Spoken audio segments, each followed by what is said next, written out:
cool, like... Hold on, I'm gonna stop again. Yeah. Alright. Want me to get it, dude? No, Oh, I'm filming both of you guys. Hey, My buddies Mike and Traie. Wait, you have a camera on there? Yeah.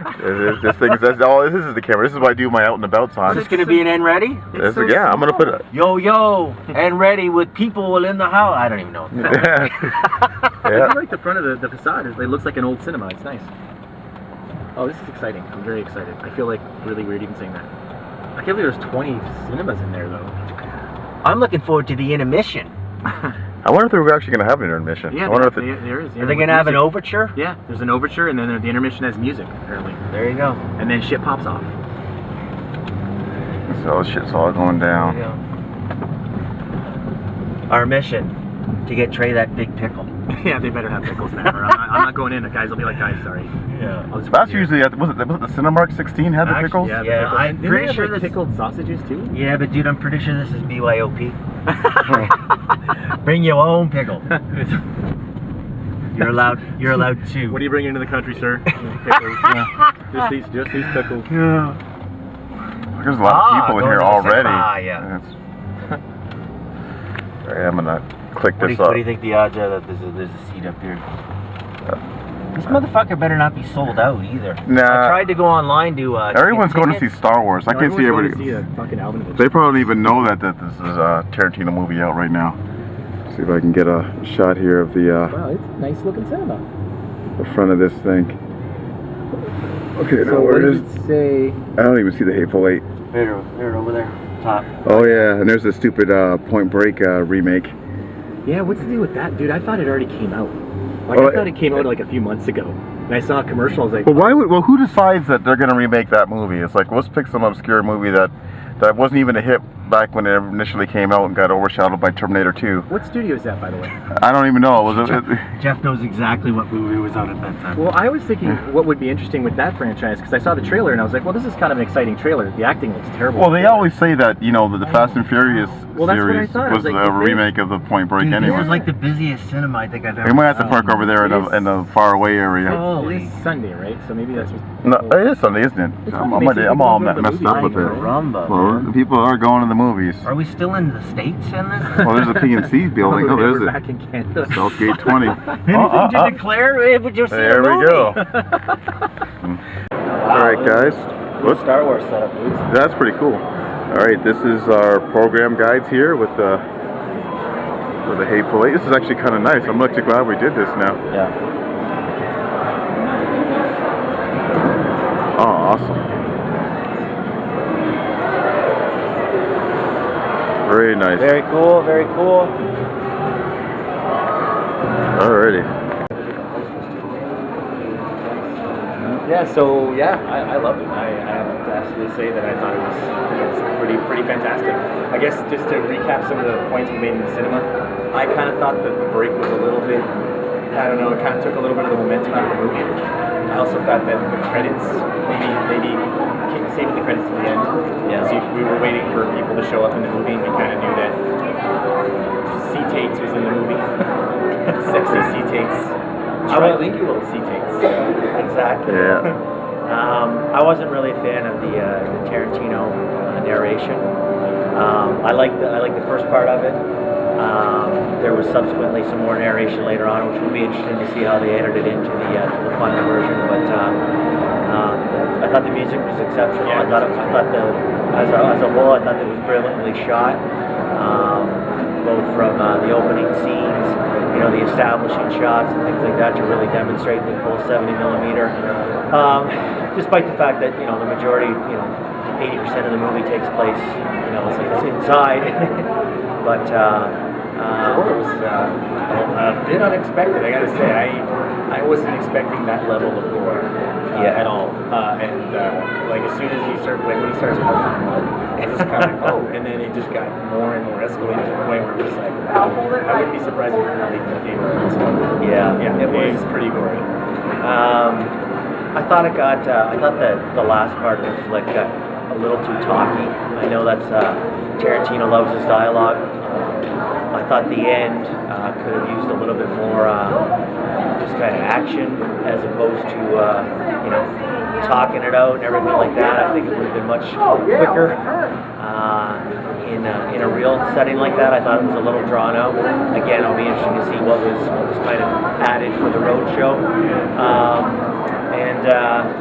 I thought, that this is a criticism of other Tarantino films, but the end bombs in this movie, like I don't know what his high point was, but it really, really makes me uncomfortable after hearing it for the 100th time. Yeah, I gotta say, 7th time in 2 sentences and things like that. It's like I can see you using it, but there was just times it's like you could dial it back there. You didn't have to, It normally doesn't bother me, but seeing a film like this as a Canadian in the United States, I did feel like every time I heard it, it made me feel kind of uncomfortable too. And I was like, I feel like they could have dialed it back in a weird way. I don't know. I don't want to give a final thought on this, but I was like, yeah, I don't know. It made me definitely feel a little uncomfortable as well. Like we get it. Yeah. It was after the Civil War. We get it. Okay, especially when there's people tension. Okay, when it gets chuckles, that's the part. Yeah. Especially when you're probably in a predominantly white audience, it does kind of bother me.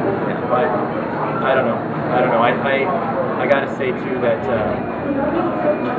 the whole reveal of the letter I thought was really interesting, and that sequence where he talks about how he killed the general. Yeah, that whole sequence I thought was just fantastic. That whole sequence, and actually I wonder, Jeff and I were saying that might have been bullshit too, or maybe it just spins a good yarn, just to kind of rise other people. So oh, we got a rascal.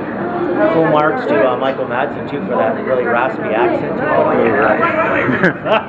Does he smoke? Like Nick Nolte's I'm not sure if he smokes or not. Close the damn door. It takes 2 pieces. Yeah, but in all, definitely a very enjoyable time at that cinema. Like I love it. I can't wait to see it again. I can't wait to see the regular version again to see what they cut out. It was from the trailer. I thought it was going to be. It was over the top like Tarantino does, but it wasn't as over the top. I think as like for Brad Pitt's character, for example, in *Inglourious Bastards*, which took me out of the film. I was glad they kind of balanced that fine line for me as far as the acting. Big stars and little stars. No, as far as going over the top with the portrayals, with the characters in it. Whereas Brad Pitt was so over with the phony accent, it took me out of that flick.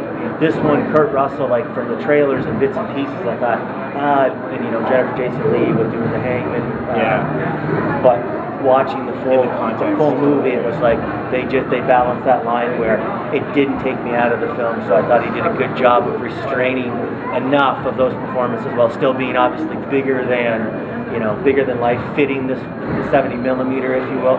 I thought it was just perfect as far as that. So he was definitely doing a John Wayne though, eh? Like every once in a while, it would kind of slip out, and it just sort of did this John Wayne thing. But yeah, no, it was great. I was thinking if there was another point I wanted to make, but I don't recall now. But I'm real definitely looking forward. Well, I was gonna say I didn't think the narration was that bad, and like I said, I actually, after saying in the car that I listened to hours and hours of Tarantino talking about this movie pre-film, I didn't even realize it was him until about 3 or 4 sets of dialogue, and I said to Jeff, I was surprised it wasn't like Harvey Keitel. He usually does something like that, or like it'll be Sam Jackson and Sam Jackson's not in the movie. But I actually didn't mind him. I thought that was kind of fun, but that's the sort of thing he does, and that's also the kinds of things he does that makes people not like him. But I don't know. Right now, I'm still elated, so it doesn't really bother me. So what was your best performance? What was your worst performance in the film? Oh, it's hard to. Sam Jackson being the star. Walton Goggins was very surprising. I thought his performance was a bit uneven. Like when you first encounter him, I thought he was really comical, and it's like for a guy who was supposed to be a sheriff, but maybe that's the point. Maybe you're like, is this guy lying or is he not lying? Because I found his character like he kind of jumped around. He wasn't like the other characters who were consistently one thing. He was a little all over the place. Jennifer Jason Leigh was great. I kind of wonder again. This is one of those movies that how are these social justice warriors going to feel with this one? With the way the last shot is a woman getting hanged, and these two men gleefully enjoying the fact that they're hanging this bitch of a woman. And I thought, we're going to hear a lot of interesting press about this. There's a lot of stuff to talk about, I think. And I thought I'd say I give it to Sam Jackson. I got to give it to him. It's hard not to. But and maybe that's just the easy out. Maybe if I think about it a bit more, but definitely I'd say right away, yeah, he was fantastic. All of his scenes, I just say he was electric, and he was just very captivating in all the scenes. See, for me, I think the stars. I think Kurt Russell was great. Jennifer Jason Leigh was great. For me, the one person I could do less of in a Quentin Tarantino movie is Sam Jackson. Oh, really? That he's such a big presence at that time. I find it now. It's difficult for me to see him in so many different characters, where he's essentially playing, Sam Jackson character, which is great. Which is, it's fantastic. But it took me some time. I think, as the movie went on, he kind of won me over. But I think that's the one guy that I could see less of in a Tarantino. I appreciated just how he was kind of a detective. That's what I really enjoyed about it. How he was sort of breaking the whole thing down. That part of it I really wasn't expecting. And I liked that a lot, because he was like, he was smoking the pipe. He was like some very strange, like Civil War era Sherlock Holmes or something, just sort of looking around and sort of putting the pieces together. I kind of liked that a lot. But yeah, I would definitely say Sam Jackson, but maybe, who knows? I mean, actually, what did you think of Channing Tatum? Did you find that distracting? No, not at all. No, I mean, it was a tertiary character at the end, so it was fine. Were you like me, wishing he would have taken his shirt off, or were you okay with him having being fully clothed? Yeah, I was okay with having him fully. That's me, though. Yeah. Anyways, I don't know. You don't want to film this too long, I guess, but just to say, thumbs up. Obviously, go see it, and let's go see the other version tomorrow. Yeah. More road shows. Yeah, definitely. This is awesome. Fun experience. Well, I don't know if I needed a pin up Michael Madsen. Who don't? Well, there you have it. Mike and Traie, that's our interview for the Hateful Eight. Yeah. All right, we'll see you guys later.